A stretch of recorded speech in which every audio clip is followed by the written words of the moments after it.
pamilyang ito, walang iba. Yan ang gusto kong marinig pa. Kaya sa'yo, may idol kita eh. Sobra pa hanggang sa paubos ka na. Patawarin mo sana tadhanang pinaglaruan na tayong dalawa. Umuwi na lang kasi tayo ng Palawan. At hayaan Malapit na ang bakasyon. ang puso Pwede nating i-advance yung magiging offer ni si Rendon. Hindi lang to para sa akin, para rin to sa mga taga-Riles! Asawa mo rin ako, di ba? Ngayon ako naman makikiusap. Ako naman ang piliin mo! Kami ng anak mo! Mahal ang pigil kita sa'yo darama. Kinuhi ang diba?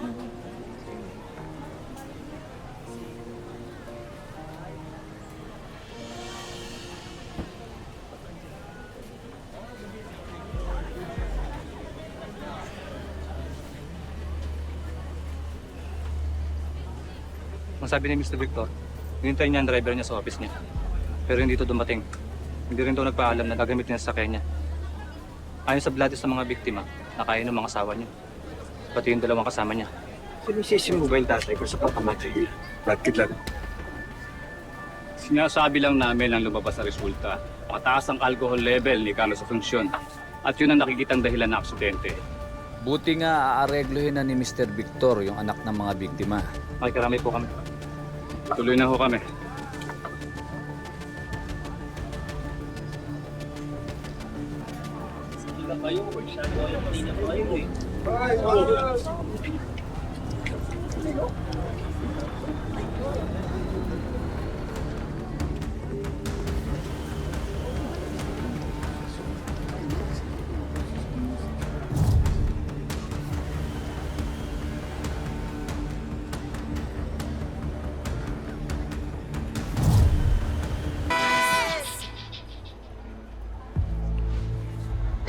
Sir, salamat po sa pagpunta. Thank you, Labi. Ma'am, salamat po. We are so sorry for your loss. Sir, hindi wata kayang gawin ng tatay ko yun na itakas yung sasakyan niyo para mag-inom. Hindi niya magagawa yun. Huwag na natin sisihin ang tatay mo. Alam ko naman na aksidente ang nangyari. Saka isa pa, sasakyan lang yan. Papalitan yan. Pero yung buhay ng tatay mo, hindi na may babalik yan. Konting tulong namin sa inyo mag-ina. Salamat po. Malaking tulong na ho. You're welcome.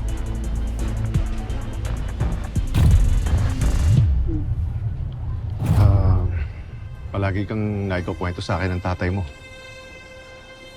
Mabait ka raw talaga. Paano? Hindi na kami magtatagal. Saka na tayo mag-usap-usap pagbalik namin. Ima, Wala na tayong dapat pag-usapan pa rin doon. Nagdesisyon na kami sa council, hindi namin ibibigay ang lupa namin.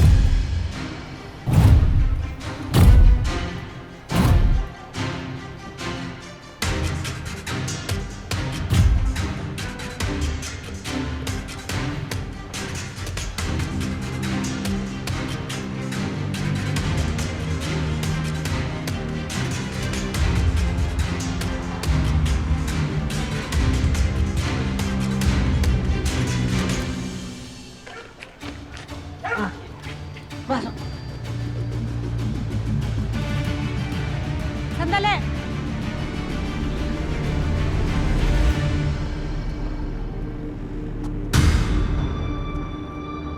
Is there a problem, eh? Alam ko na kung bakit inuungkat mo doon sa meeting ang tungkol sa amin ni Rendon. Para siraan ako sa komunidad. I just told everyone the truth. Sa harap ng asawa ko. So now you're doing the math. Okay, sabihin ko na sa'yo yung totoo. Ang report sa amin ni Yaya ni Carlos sila Lilin at Ferdy noon mo. Dahil masama ang loob niya. Masama ang loob niya sa asawa niya. That after all this time, his wife never really loved him. Maying, tama na. Kung totoo man na naniniwala siya na masama nga ako, ikaw ang may kasalanan nun. Dahil pinaniwala mo siya sa isang malaking kasinungalingan. Umalis na kayo dito at wag na kayong babalik sa Riles.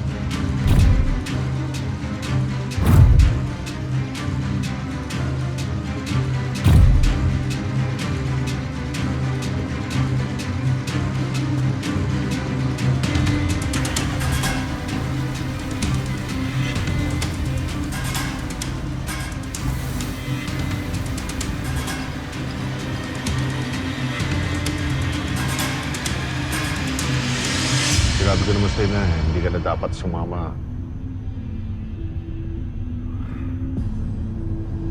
And what? Miss all the drama? Malaki ang boses ni May sa mga taga-Riles. Sigurado akong siya may pakana kung bakit hindi pumayag si Ima sa offer natin dun sa council. But now she'll be distracted. Baka mabaliw siya sa kaiisip kung siya ba talaga yung may dahilan kung bakit namatay ang asawa niya. Kaya mo muna akong dumiskarte. Marami pang paraan para mapapayag natin sila lahat. Oh my God! Ano to? Anong gagawin ko dito sa Pitikyaw? Komisyon mo!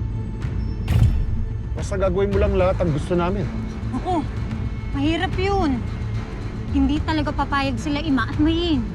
Di ba ikaw yung may gustong tumira sa Bulacan kasama ang asawa mo? So, dapat gawin mo na ang lahat ng kaya mong gawin. Dadagdagan ko pa yan pag nakumbisi mo sila.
Nakausap ko kasi itong papa mo.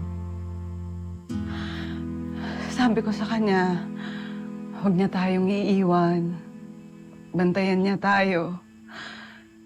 Kasi babalik na ako sa trabaho sa 1 linggo.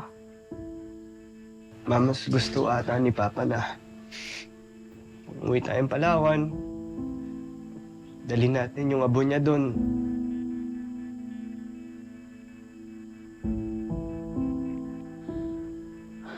Wala tayong pera.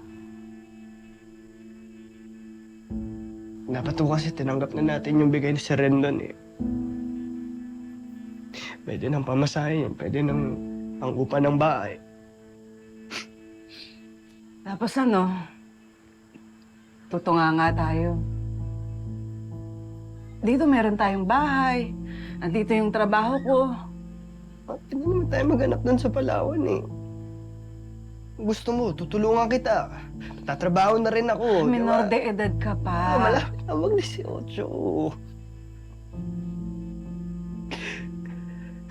Kaya ko, magtulungan tayo. Basta umalis lang tayo dito, ma. Yan yung huling bili sa akin ni Papa. Sige na, ma. Paano yung pag-aaral mo? Ang dami mong Thailand.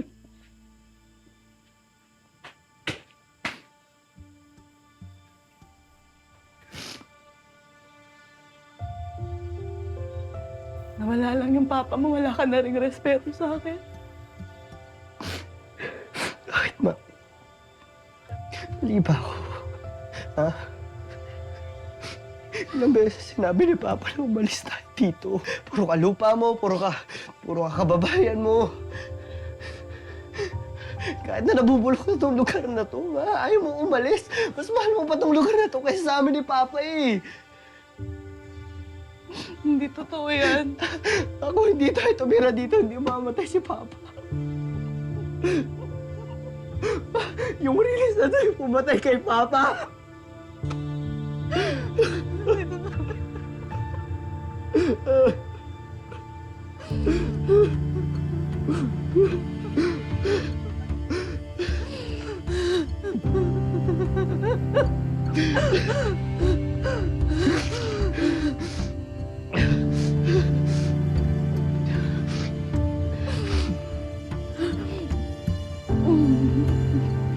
Ayoko na dito. Ayoko na dito, ma. Naalis ako. Iuwi ko sa Palawan yung abo ni Papa. Kung ayaw mong sumama sa akin, hindi gagawin ko. Please.